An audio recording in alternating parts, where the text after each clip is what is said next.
العلماء ماشوا بسرعه جدا مستعجلين عشان منهج تانية ثانوي. ده حتى سابوا كوبايتين الشاي ما شربوهمش. شفت الموضوع كبير قد ايه تانية ثانوي؟ يلا بينا والتفاصيل اقوى مذكره. موضوع كبير جدا. السلام عليكم ورحمه الله وبركاته. طلبه تانية ثانوي، فيديو مهم جدا عن تفاصيل الترم الثاني واقوى مذكره معموله بدقه غير عاديه. المجهود اللي اتعمل في المذكره دي غير عادي وفي وقت قياسي. فصلوا على النبي ويلا بينا نبدا. اولا احنا ان شاء الله هنستلم 3 حاجات ونركز فيهم كويس: مذكره الشرح الكامله وهنقول تفاصيلها، مذكره اجابات، وطبعا البوستر اللي انتوا بتحبوه اللي فيه حاجات جميله جدا دمها خفيف. ده غير في حاجه هنعملها جوه دلوقتي اخر الفيديو ركز فيها عشان في مفاجاه كده في اخر الفيديو، ويا ترى هتوصل لمين يا علي. طيب نبدا بتفاصيل المذكره بشكل ودي، وانت ولادي عايزك تسمعني كويس لان اللي احنا بنعمله ده مكمل معاك تالته. احنا اللي يهمنا ان انت تتاسس في تانية وتالتة، لان الترم ده فيه معادلات وفيه تفاصيل مهمه جدا ومعلومات كتير محتاجينها لتالتة. ده هيخليك في حته تانية خالص، بس اسمع كلامي. طيب هتفتح سيادتك المذكره بتاعتنا كده، هتلاقي المذكره فيها شرح بالتفصيل بالوان تحفه جدا، طبعا تنسيق مستر عبد الجواد اللي انت عارفه، دي حاجه الله اكبر عليها. غير التنسيق والشرح هتلاقي نفس الكلام اللي انا بقوله على السبوره، نفس الكلام اللي مكتوب عشان الناس تبقى فاهمه. احنا المذكره معموله بايدينا، فهتلاقي الكلام واضح وتفصيله واضحه، والمعلومات بنواتج التعلم واضحه. يعني احنا حاطين كل نواتج التعلم، كل نواتج التعلم فيه. بعد ما بخلص شرح الدرس بتاعنا بتلاقي عندك جزء مهم جدا اسمه التدريبات. التدريبات بقى يا مستر عبد الجواد قصتها قصه. طبعا انا مش هتكلم بقى عن دقه وجوده المذكره كجوده الوان تريح العين، وجوده رسومات، وجوده شرح بفنيات. دي المعتاد بتاعنا، انا مش محتاج اقوله، الناس اللي معانا فاهمين ده، اللي ان شاء الله الله اكبر مقفلين الترم الاول بنتائج الله اكبر. طيب هتخش بعد كده على حته اسمها التدريبات، وبقول تدريبات ما بقولش واجبات، لان احنا عندنا تدريبات لوحدها وواجبات لوحدها. دي التدريبات بسيادتك بتبدا تحل وتتدرب. مستر طب انا وانا بحل ببقى عايز اعرف اللي انا بحله ده صح ولا غلط وتدريباتي ايه.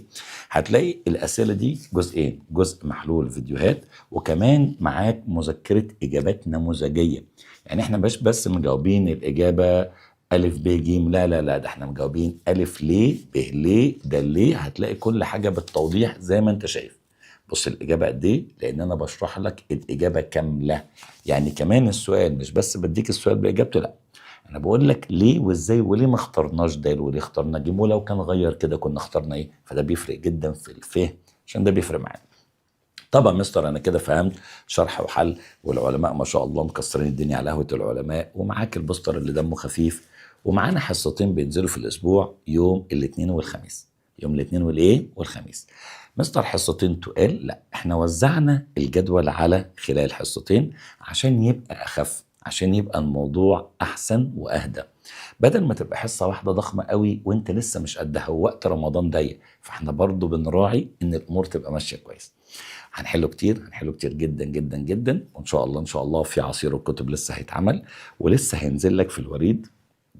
باكد تاني على الحته دي، لسه هينزل لك في الوريد، دي مهمه جدا جدا جدا.